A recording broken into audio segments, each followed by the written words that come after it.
आज की क्लास में हम लोग अवयवों के शाखंडज और व्युत्क्रम के बारे में पढ़ेंगे। जैसा कि इसके पहले वाले क्लास में हम लोगों ने अवयवों के बारे में, आपका अवयव चल रहा है लेकिन चैप्टर आपका कौन सा है, सारणिक है। सारणिक के चैप्टर में उसका प्रसरण, क्षेत्रफल, अवयव का शाखंड, उपसारणिक, ये सारी चीज़ें हम लोगों ने पिछली वाली क्लास तक पूरा क्लियर कर लिया है। आज की क्लास में हम लोगों को क्या पढ़ना है, अवयवों के शाखंडज और उनके व्युत्क्रम के बारे में। तो ये आपका चैप्टर सारणिक का है, इसमें आपको अवयव के व्युत्क्रम को पढ़ना है। अब यहाँ पे अवयव क्यों आया है, क्योंकि अवयव जो है उसका व्युत्क्रम जो होता है उस सारणी के आधार पर ही होता है। नहीं तो आप इस अवयव वाले चैप्टर में पढ़े थे, अवयव का जब व्युत्क्रम पढ़े थे वो प्रारंभिक संक्रिया द्वारा व्युत्क्रम था, तो वहाँ पे सारणी का कोई रोल नहीं था। वहाँ पे सीधा सीधा अवयव को ही उसके पंक्ति स्तंभ के साथ संक्रिया करा के व्युत्क्रम पढ़े थे। लेकिन यहाँ पे जो व्युत्क्रम पढ़ेंगे ये सारणी की सहायता से अवयव का व्युत्क्रम होता है। और ये व्युत्क्रम प्रारंभिक संक्रिया से जो व्युत्क्रम ज्ञात किए थे उससे आसान होता है। तो यहाँ पे आप व्युत्क्रम को ध्यान से देखेंगे, क्योंकि इस व्युत्क्रम को ज्ञात कर लेंगे तो इसके आधार पे जो निकाय समीकरण निकाय होते हैं, रैखिक समीकरण जो होते हैं उनको हल करना रहेगा, तो आपको इन्वर्स की जरूरत पड़ेगी। तो वह इन्वर्स आप ज्ञात कैसे करेंगे, इसी सारणिक की सहायता से ही उसका इन्वर्स ज्ञात करेंगे। और उसको ज्ञात करने के लिए आपको ये शाखंडज और उसके व्युत्क्रम के टॉपिक को बहुत ही ध्यान से देखना होगा, क्योंकि ये जब आप ध्यान से नहीं देखेंगे तो ये आपका थोड़ा सा भी मिस होगा तो आप व्युत्क्रम नहीं ज्ञात कर पाएंगे, और व्युत्क्रम नहीं ज्ञात कर पाएंगे तो आप समीकरण निकाय को सॉल्व नहीं कर पाएंगे। तो देखते हैं अवयव का शाखंडज क्या होता है। यहाँ पे देखिए जो आपका शाखंडज होता है वह अवयव के, जो आप सारणिक के शाखंड और उपसारणिक पढ़े हैं, तो उस सारणिक के जो शाखंड होते हैं उन्हीं शाखंड को आप ले करके, अवयव ले करके जब एक अवयव बनाते हैं तो उस अवयव के परिवर्त को हम क्या बोलते हैं, दिए गए अवयव का शाखंडज अवयव। यहाँ पे देखिए इसकी परिभाषा दी गई है कि एक वर्ग अवयव ए आई जे के रूप में कोई वर्ग अवयव है का शाखंडज अवयव के कैपिटल ए आई जे के परिवर्त के रूप में होता है। कैपिटल ए आई जे का मतलब है कि कोई भी अवयव है उसके प्रत्येक अवयव का आप शाखंड ज्ञात करते हैं, उसको कैपिटल ए से दिखाते हैं, तो उसके शाखंड से जो अवयव बनेगा उसके परिवर्त को हम क्या बोलेंगे, शाखंडज अवयव। तो जहाँ पे कैपिटल ए आई जे अवयव ए आई जे, स्मॉल ए आई जे का क्या होता है, शाखंड होता है, और ए के शाखंडज को एडजॉइंट ऑफ ए से निरूपित करते हैं। शाखंडज अवयव मतलब एडजॉइंट ऑफ मैट्रिक्स। तो यहाँ पे देखिए यदि कोई अवयव हमारा ए बराबर किसी भी कोटि का, द्वितीय कोटि, तृतीय कोटि, कोई भी कोटि है, ए अगर आपका A11, A12, A13, A21, A22, A23, A31, A32, A33, ये तीसरे कोटि का कोई अवयव है, यदि प्रत्येक अवयव का हम शाखंड ज्ञात करें। शाखंड तो आपने पढ़ा कि शाखंड ज्ञात कैसे करते हैं, उस जिस अवयव का शाखंड आप ज्ञात करते हैं उस अवयव के चिन्ह के साथ उसका उपसारणिक लिखते हैं, तो आपका शाखंड होता है। तो जब इनके शाखंड का आप अवयव बनाते हैं, यही ना, शाखंड के अवयव का परिवर्त जब बनाएंगे तो वही क्या होगा, एडजॉइंट। तो यहाँ पे इस अवयव का एडजॉइंट ऑफ ए क्या होगा, इसका जब शाखंड आप बनाएंगे तो कैसे होगा, A11, A12, भाई इसका शाखंड उसी का साथ लिखा जाएगा, A13, A21, A22, A23। इस तरह से ये आपके शाखंड से बना अवयव है। इसका हम क्या ज्ञात करते हैं, का परिवर्त। क्या ज्ञात करते हैं, परिवर्त। मतलब जो शाखंड होगा उससे जो अवयव बनेगा उसके परिवर्त को ही हम क्या बोलेंगे, शाखंडज अवयव। तो आपका अवयव ए का शाखंडज क्या मिल जाएगा, इसका परिवर्त क्या होगा, A11, A12, A13, A21, A22, A23, और तीसरे स्तंभ में A31, A32, A33 आ जाएगा। तो ये क्या होगा, आपका दिए गए अवयव ए का शाखंडज अवयव। तो शाखंडज अवयव आप ज्ञात कैसे करेंगे, फिर से देखिए, ध्यान से देखिए क्या होता है। कोई भी अवयव आपको दिया रहेगा तो उसके प्रत्येक अवयव का आप क्या ज्ञात करेंगे, शाखंड, जिसे आप A11, A12, A13 से दिखाएंगे। जब इसका शाखंड मिलेगा तो उसका जो अवयव बनाएंगे, शाखंड को अवयव लेकर जो अवयव बनाएंगे उसके परिवर्त जो मिलेगा, जैसे ये आप पंक्ति में है तो ये स्तंभ में हो गया, तो उसका जो परिवर्त होगा वही दिए गए अवयव का क्या होगा, शाखंडज अवयव। तो देखते हैं एक एग्जाम्पल शाखंडज ज्ञात करके, तो वहाँ पे आपको पूरा पूरा क्लियर हो जाएगा कि शाखंडज ज्ञात कैसे करते हैं।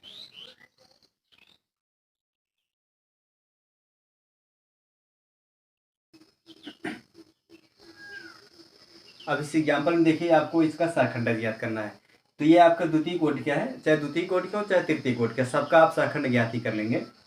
तो सबसे पहले आपको क्या करना है कि प्रत्येक अवयव का शाखंड ज्ञात करना है। इस अवयव का शाखंड यदि ज्ञात करेंगे तो कैपिटल A11, तो इसके लिए आप देखो 1 1 क्या होगा 2, मतलब कि सम संख्या आएगा तो इसका चिन्ह क्या होगा प्लस होगा। और इसके लिए उपसारणी देखिए 4 आ जाएगा, तो इसका अवयव कितना मिल गया 4। फिर A12 दूसरा अवयव, इस अवयव के लिए आप चिन्ह देखो, ये 2 1 3 होगा, विषम संख्या है, विषम के लिए चिन्ह क्या होगा माइनस, और इसका उपसारणी कौन होगा 1, तो ये आ जाएगा -1। फिर इस एलिमेंट की स्थिति A21 है, ये भी 2 1 3 विषम संख्या, इसका भी चिन्ह क्या होगा माइनस, और इसके लिए उपसारणी कौन बनेगा केवल 3, तो ये आएगा -3। A22 ये 2 2 4 है सम संख्या, इसका चिन्ह प्लस होगा, तो इसके लिए उपसारणी कौन बनेगा केवल 2 आ जाएगा। तो इस प्रकार से देखिए चारों अवयव मिल गए हैं किसका, प्रत्येक अवयव का शाखंड आप ज्ञात किए। तो एडजॉइंट क्या होता है, एडजॉइंट ऑफ ए, इसके जो अवयव से, इसके अवयव से जो अवयव बनेगा उसका परिवर्त, तो परिवर्त के रूप में हम डायरेक्ट रखते हैं। परिवर्त के रूप रखेंगे तो A11 यहाँ होगा, यहाँ पे A12 होगा, लेकिन पंक्ति में इसको जब स्तंभ बना देंगे तो ये परिवर्त डायरेक्ट हो जाएगा। और ये क्या है A21 A22, तो यही आ जाएगा adjoint of A equal to 4 -1 -3 2। ठीक है, ये इस तरह से आप तृतीय कोटि द्वितीय कोटि कोई भी कोटि का अवयव है तो उसका शाखंडज आप उनके प्रत्येक अवयव का शाखंड ज्ञात कर लीजिए और फिर इसको परिवर्त के रूप में रख देंगे तो आपका एडजॉइंट प्राप्त हो जाएगा। क्लियर है बात। अब हम देखते हैं कि शाखंड के बाद उसका व्युत्क्रम कैसे ज्ञात करते हैं। व्युत्क्रम भी आपका शाखंडज पर ही आधारित है, आप शाखंडज ज्ञात कर लेंगे तो व्युत्क्रम भी आसानी से ज्ञात कर लेंगे। किसी भी वर्ग अवयव का व्युत्क्रम ज्ञात करना है तो व्युत्क्रम ज्ञात करने से पहले अभी हम लोगों ने क्या देखा, अवयव का शाखंडज। तो अवयव के शाखंडज के कुछ गुणधर्म होते हैं, जैसे कोई वर्ग अवयव आपका ए दिया गया है, अगर इनका हम शाखंडज ज्ञात करें तो एडजॉइंट ऑफ ए मिलेगा। ठीक है, तो हम देखेंगे कि ए इंटू एडजॉइंट ऑफ ए, इसका मान ज्ञात करें या इसका आप क्रम चेंज कर लीजिए, एडजॉइंट ऑफ ए इंटू ए, दोनों का गुणनफल करेंगे तो determinants of A into I, ये तीनों आपस में क्या होते हैं बराबर होते हैं। ये आपके शाखंडज के कुछ गुणधर्म है। आप इसको चेक भी करेंगे, अभी एक्सरसाइज आप सॉल्व करेंगे तो वहाँ पे दूसरा या तीसरा क्वेश्चन मिलेगा कि आप सिद्ध करिए कि ये तीनों क्या है बराबर है।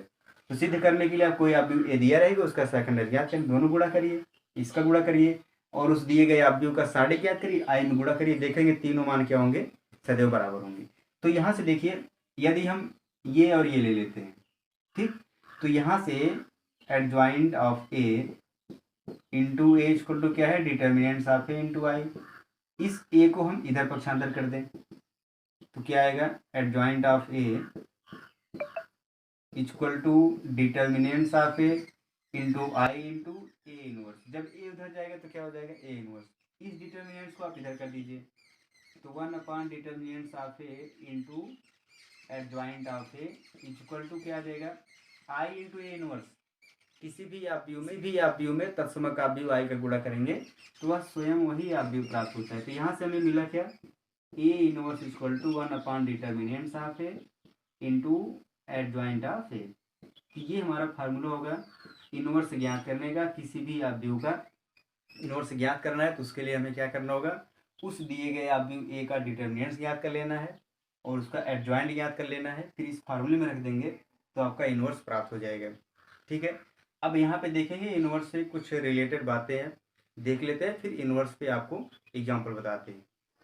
तो यहाँ पर हम देखेंगे कि हमारा इनवर्स का फार्मूला ये मिला है, तो यहाँ से व्युत्क्रम से संबंधित कुछ बातें हैं उसको देखेंगे। तो यहाँ पे ये देखिए कि यदि हम किसी भी अवयव का व्युत्क्रम ज्ञात कर रहे हैं, इसका हमें इनवर्स ज्ञात करना है, सबसे पहले हम क्या करेंगे उसका डिटर्मिनेंट ज्ञात करेंगे। तो यदि उसका डिटर्मिनेंट्स 0 के बराबर नहीं आया, उसका सारणिक 0 के बराबर नहीं है, तो हम कहेंगे कि वह अवयव एक ऐसा होगा व्युत्क्रमणीय है। व्युत्क्रमणीय का मतलब कि उसका व्युत्क्रम हम ज्ञात कर सकते हैं, मतलब कि जो अवयव का व्युत्क्रम ज्ञात करना है उसका सारणिक 0 के बराबर नहीं आ रहा है तो हम उसका व्युत्क्रम ज्ञात कर सकते हैं।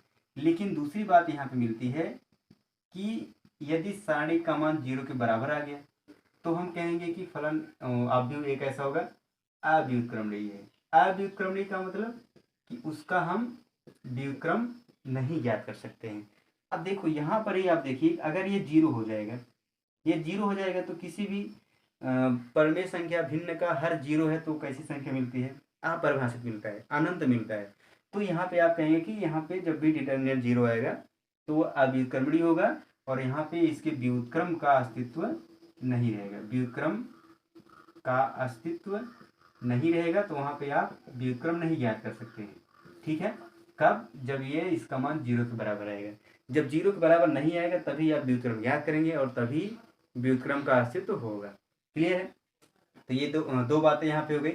तीसरी बात यहाँ पे ये है कि यदि ए और बी दोनों समान कोटि के वर्गाव्यू हैं, समान कोटि के वर्गाव्यू हैं, कैसे आव्यू हैं? वर्गाव्यू हैं और व्युत्क्रमणीय हैं। कैसे हैं? व्युत्क्रमणीय हैं। तो इनका गुणनफल ए बी या बी ए, दो आव्यू हैं ए बी है, वो समान कोटि के वर्गाव्यू हैं और कैसे? व्युत्क्रमणीय हैं।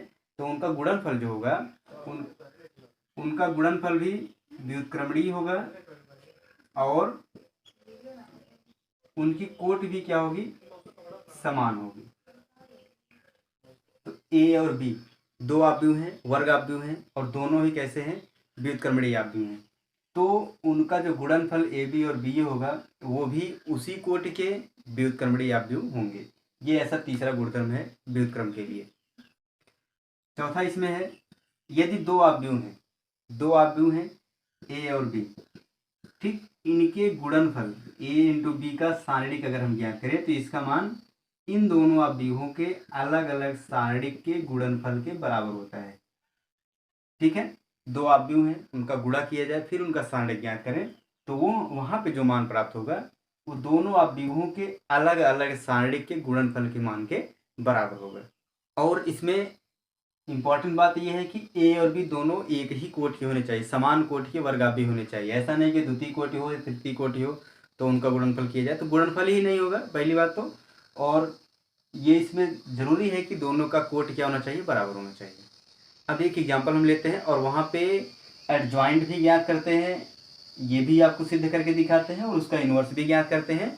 तो यहाँ पे जितने भी शाखंडज पड़े हैं, आव्यूह का शाखंडज, व्युत्क्रम और ये सारी सिद्ध करने वाली बातें सब एक ही एग्जाम्पल से क्लियर हो जाएगा। उसके बाद हम एक्सरसाइज को सॉल्व कराते हैं। इस एग्जाम्पल में देखिए आपको क्या ज्ञात करना है। दिया गया है कि यहाँ पे आव्यूह तृतीय कोटि क्या है और सत्यापित करना है कि A into adjoint of A equal to determinants of A into y, ये आपको सिद्ध करना है और ए इनवर्स ज्ञात करना है, व्युत्क्रम भी क्या करना है? ज्ञात करना है। तो यहाँ पे सबसे पहले हम देखेंगे कि डिटर्मिनेंट्स की ज़रूरत है, देखो इसमें भी है इसमें भी चाहिए। तो सबसे पहले इस दिए गए आव्यूह का हम क्या ज्ञात करेंगे? डिटर्मिनेंट ज्ञात करेंगे। तो दोनों तरफ आप सारणिक जब लेंगे, इधर भी सारणिक होगा इधर भी सारणिक का चिन्ह आएगा, आव्यूह का चिन्ह आप हटा देंगे। अब क्या करना है कि इसके R1 के अंदिश, R2 के अंदिश, C1 C2 सारणी का प्रसरण हम पढ़े हैं तो लिखना पड़ता है कि किसके अंदिश आप प्रसरण कर रहे हैं। तो R1 के अनुदिश प्रसरण करने पर, तो प्रसरण करेंगे तो क्या होगा? पहला अवयव ये, फिर इसके पंक्ति स्तंभ छोड़ते हैं तो ये गुणा कर दीजिए 16 माइनस 9, फिर दूसरा अवयव इसका चिन्ह माइनस है, फिर इसके उपसारणिक लेंगे तो 4 माइनस 3 क्योंकि इसका गुणा माइनस इसका गुणा, फिर ये चिन्ह, ये अवयव इसका चिन्ह क्या होता है? +3, फिर इस पंक्ति स्तंभ छोड़ेंगे तो ये उपसारणिक बनेगा, इसका प्रसारण करेंगे 3 गुणा 1 में 3 माइनस 4, तो ये देखो कितना आ गया? 16 में 9 गए 7 आ जाएगा, 4 में 3 गया 1, 1 गुणे 3 करेंगे 3 ही आएगा, ये कितना आएगा? -1, -1 गुणे 3 करेंगे -3, तो 7 माइनस 6 बराबर 1। तो डिटर्मिनेंट्स कितना आ गया? 1 आ गया, जो कि आपका 0 के बराबर नहीं है, इसलिए आप इसका व्युत्क्रम ज्ञात कर सकते हैं। यह कैसा आव्यूह है? व्युत्क्रमणीय है, व्युत्क्रमणीय है। ठीक है, आप सबसे पहले जब भी व्युत्क्रम ज्ञात करना हो तो वहाँ पे आप क्या करेंगे? उसका सारणिक ज्ञात करेंगे और सारणिक ज्ञात करने के बाद आपको ये पता चल जाएगा कि वह आव्यूह व्युत्क्रमणीय है कि नहीं है। यदि व्युत्क्रमणीय है तभी व्युत्क्रम ज्ञात करेंगे, यदि ये 0 के बराबर आ गए तो लिख देंगे व्युत्क्रमणीय नहीं है, अतः इसके व्युत्क्रम का अस्तित्व नहीं है। फिर आपको उसके आगे नहीं सॉल्व करना है। अब देखिए डिटर्मिनेंट्स आ गया, फिर एडजॉइंट हम ज्ञात करते हैं तो ये वाला सिद्ध कर लेंगे। अब यहाँ पे क्या करें? हम एडजॉइंट ज्ञात करें। तो एडजॉइंट ज्ञात करते हैं। एडजॉइंट ज्ञात करने के लिए आपको बताया गया कि दिए गए आव्यूह के प्रत्येक अवयव का हमको क्या ज्ञात करना पड़ता है? सहखंड। सहखंड ज्ञात करेंगे, फिर उसके अवयव को लेकर के, सहखंड को ही अवयव लेकर के जब अवयव बनाएंगे तो उसका जो परिवर्त होगा वही दिए गए अवयव का सहखंडज होता है। तो चलिए हम सहखंड ज्ञात करते हैं प्रत्येक अवयव का। प्रत्येक अवयव का सहखंड तब ज्ञात करते हैं। यहाँ पे जो पहला अवयव है उसके लिए सहखंड क्या होगा, कैपिटल A11, इसका चिन्ह प्लस। आप चिन्ह हमेशा याद रखेंगे कि ये जो I और J होता है इनका योगफल यदि सम है तो चिन्ह प्लस होगा, यदि विषम है तो चिन्ह माइनस होता है। तो इसके लिए चिन्ह क्या होगा, प्लस। इसके उपसारणिक देखिए, ये अवयव इस पंक्ति इस स्तंभ छोड़ेंगे तो 16 - 9, 16 - 9 कितना आ गया, 7। फिर A12 इसका चिन्ह क्या होगा, ये आपका 3 होगा विषम, तो इसका चिन्ह माइनस। फिर इस अवयव के पंक्ति स्तंभ छोड़ेंगे तो 4 - 3 कितना हो गया, 4 - 3 बराबर -1। फिर A13 इसका चिन्ह 3 1 4 प्लस हो जाएगा। फिर इस अवयव के लिए पंक्ति स्तंभ छोड़ेंगे तो 3 - 4, 3 - 4 करेंगे तो ये आ जाएगा -1। ठीक है। यहाँ तक दूसरे पंक्ति में आइए, ये अवयव है A21, ये 2 1 3 इसका चिन्ह माइनस हो जाएगा। इस पंक्ति और इस स्तंभ छोड़ेंगे तो 12 - 9, ये हो गया 12 - 9, तो ये आएगा -3। दूसरा एलिमेंट है A22, इसका योगफल सम है तो इसका भी चिन्ह प्लस होगा, प्लस। और फिर इसके पंक्ति और इसके स्तंभ छोड़ेंगे तो 4 - 3 होगा इसका उपसारणिक, 4 - 3, तो ये आएगी 1। फिर A23 इसका चिन्ह माइनस होगा क्योंकि 2 3 5 आपका विषम रहेगा। तो इस अवयव के लिए पंक्ति स्तंभ छोड़ेंगे तो 3 - 3, 3 में 3 घटाएंगे तो कितना आ जाएगा, 0। क्लियर है। अब तीसरे पंक्ति में आइए, A31, ये 3 1 4 सम होगा, इसका चिन्ह प्लस हो जाएगा। तो ये पंक्ति स्तंभ छोड़ेंगे तो 9 - 12, 9 - 12 कितना आएगा, -3। A32 कितना होगा, इसका चिन्ह माइनस। इस अवयव के लिए पंक्ति स्तंभ छोड़ेंगे तो 3 - 3 कितना हो जाएगा, 0। लास्ट आपका A33 है, इसका चिन्ह हो जाएगा प्लस। इस अवयव के लिए पंक्ति और स्तंभ छोड़ेंगे तो 4 - 3, इसका मान कितना आ जाएगा, +1। ठीक है। अब देखिए, अवयव के 9 अवयवों का सहखंड आपने ज्ञात कर लिया। अब सहखंड से जो परिवर्त अवयव बनेगा उसको ही क्या बोलेंगे, सहखंडज।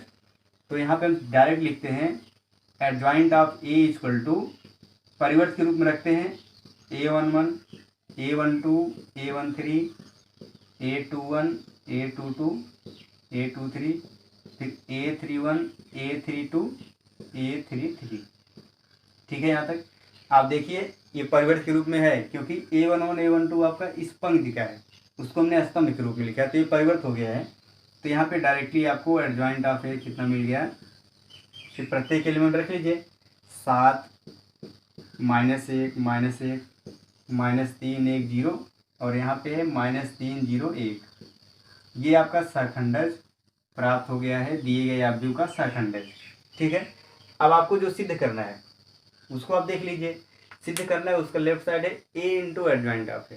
तो A और एडजॉइंट ऑफ A का क्या कर देंगे, हम गुणा करते हैं। लेफ्ट साइड ले लीजिए, लेफ्ट हैंड साइड कितना आएगा, A × adjoint of A। A आपका कितना है, यहाँ पे A दिया गया है 1 1 1 और 3 4 3 3 3 4 इंटू इसका एडजॉइंट है 7 - 1 -1 -3 1 0 -3 0 1। ठीक है। अब इसका गुणा करते हैं, देखिए मान कितना मिलता है। गुणा कैसे होता है, पहले अवयव की पंक्ति के अवयव को दूसरे अवयव के स्तंभ के संगत अवयव के साथ गुणा करके जोड़ते हैं। तो गुणा करेंगे तो 7 1 के 7 हो जाएगा, -3, इसका गुणा फिर इसका गुणा भी -3। अब दूसरे वाले स्तंभ में करेंगे, 1 का गुणा -3 -3, 3 3 आपका +3 +0।